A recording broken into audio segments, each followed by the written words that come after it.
The role of the senses in Plato's theory of forms.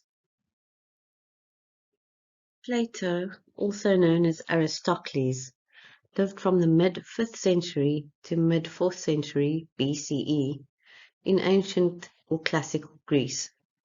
He was a student of Socrates and wrote the famous dialogues featuring his mentor verbally grappling over several subjects with various people.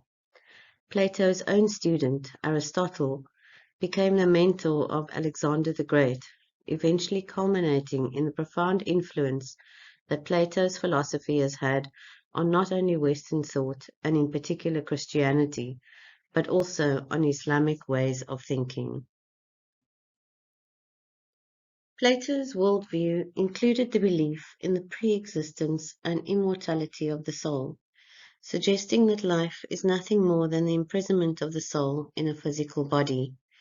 He adds that the soul or mind possesses innate knowledge, and that it is through dialectic rather than opinion and rhetoric that philosophers may draw out this knowledge and come to know the truth or gain true knowledge of the real reality, as he puts it.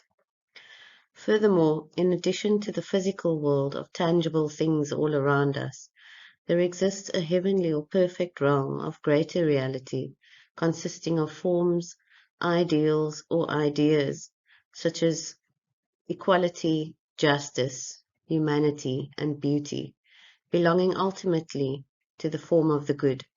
It is these forms and ideals that give shape to our perceived world. According to the theory of forms, everything in the material world is just an inferior copy or imitation of the real world, or the world of forms, which exists in a metaphysical realm. It is outside of time and space and is grasped by the mind or soul. That which is found in the material world is imperfect, mutable, temporal, occupying space and time, and subject to opinion, since it is perceived by the senses. Since everything in the physical world is merely imitation, it is therefore considered superficial, as opposed to the perfection found in the realm of the forms, which serve as the blueprint or essence for everything one may perceive or experience. All particulars in the physical world, such as objects, qualities, or things we may perceive, must have a form in the abstract world. The existence of the form, however, does not depend on the existence of the particular, whereas those belonging to the material world cannot exist without the form. Let us consider the example of a dog. All dogs must belong to the form of dogness. This is the form that distinguishes it from other animals. Those words that are descriptors of the dog in the physical world, such as black, small, or fierce, are known as extensions and are not present in the realm of the form. Since the form of dogness is perfect, eternal, and unchanging, these extensions are unnecessary. The form is ultimately the blueprint or essence of what makes a dog, and this form, because of its perfection, also belongs ultimately to the form of the good. In other words, the dog, in this case the copy of the true form, also known as the particular, participates in the ideal form of dogness, and because the form of dogness is absolute and true, it in turn participates in the form of the good. The fact that we can recognize the forms to distinguish a dog from a cat, for example, is what Plato refers to as the innate knowledge that we possess in the soul, and not as a result of sensory experience. He adds that the world of forms belongs mainly to the philosopher, since most people are misguided by their senses and are trapped in the false illusion they perceive as reality, that is, the physical world. This is clearly illustrated in the allegory of the cave, where only the one who investigates and questions the illusion can come to know the truth. He further states that where the sun illuminates the objects of vision outside of the cave in the empirical world, the form of the good performs a similar function in providing clarity towards accessing the truth through reason and knowledge. Plato's forms thus represent many types of things as well as properties, patterns, and relations to which we refer as objects. Just as tables, chairs, and dogs refer to objects in this world, tableness, chairness, and dogness, as well as, for example, justice, truth, and beauty, refer to objects in the world of forms.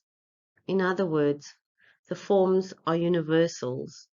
For example, how one term green can be applied to many green objects, yet they may all be different types of objects. While the property of green or greenness is obvious and may be easy to describe or perceive the same quality in various objects such as a green apple, green jersey, green chair, but terms such as good or goodness pose an interesting challenge.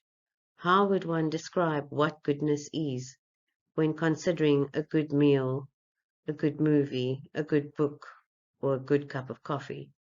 How would one pinpoint the quality of the form, the essence that is, as a universal, and yet the essence in each of these objects? Many philosophers since Socrates and Plato have struggled to answer this question. The author Mark Twain would later write that it is easier to recognize goodness than to describe it.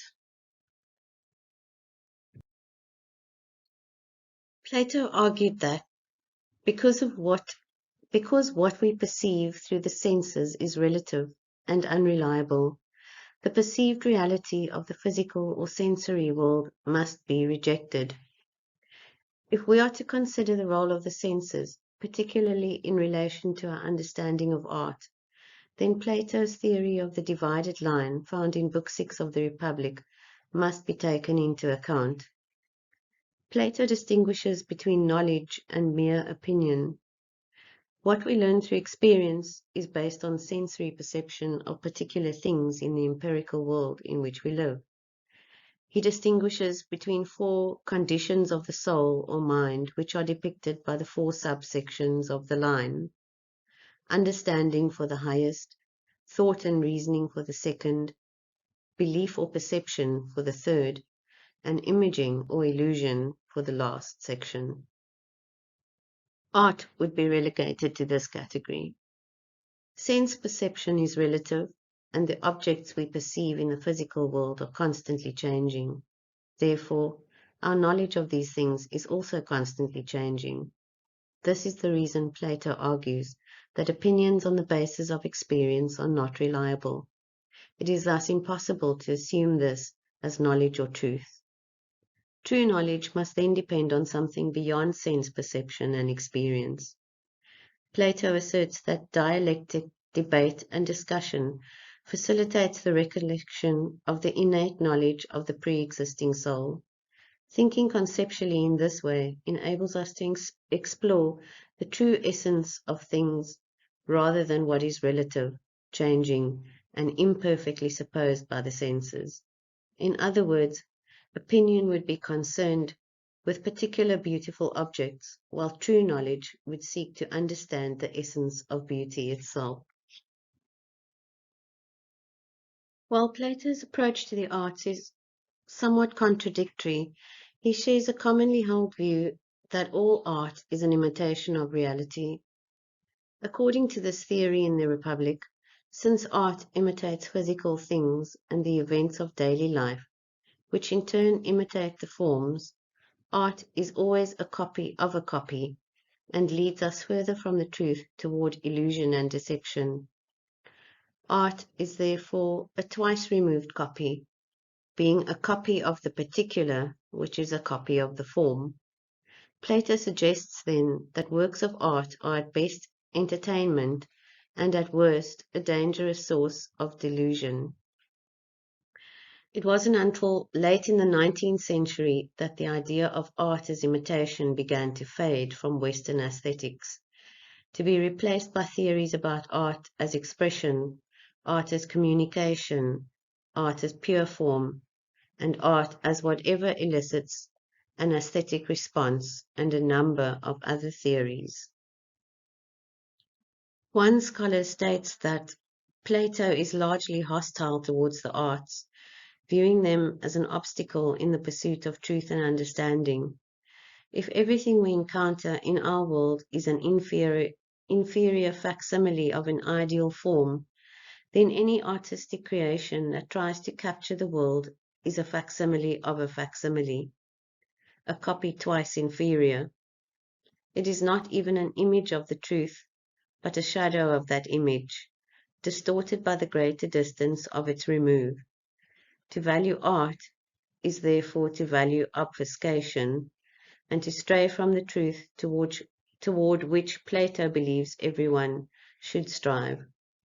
It is for this reason and for the fact that the arts, including poetry, drama, music, painting, and dance, all have the powerful ability to stir human emotion, that Plato found the arts dangerous. They can strongly influence our behavior and even our character.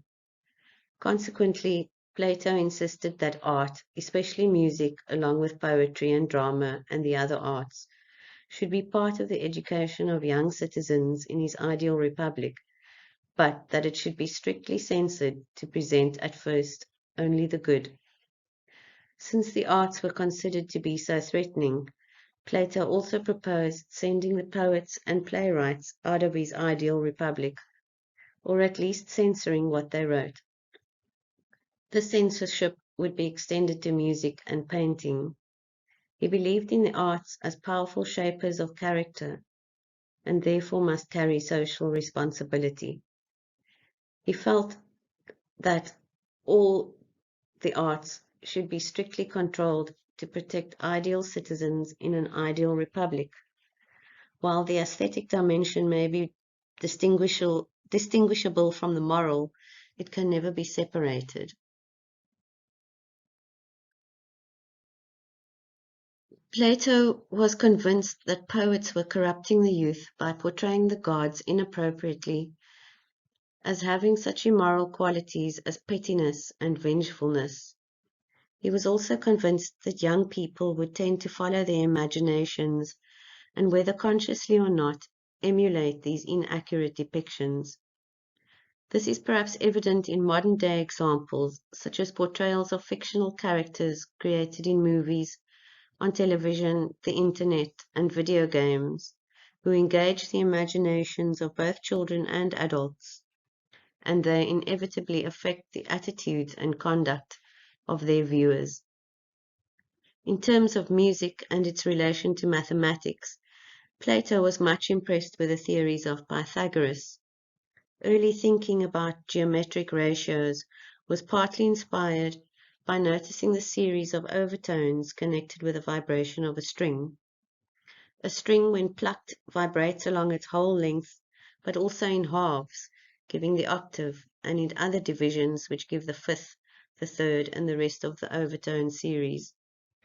These are the bell-like higher tones string players produce when they play harmonics. Plato thought that the right sort of music would help to set the soul in harmony rather than discord, but that meant excluding certain musical modes from the Republic and keeping only those that were conducive to a properly ordered soul. Only when young people were ready should the strength of their character be tested by exposing them to depictions of evil and to the more promiscuous modes of music. One aspect that becomes quite clear is that the censorship of the arts has been an ongoing debate since ancient times.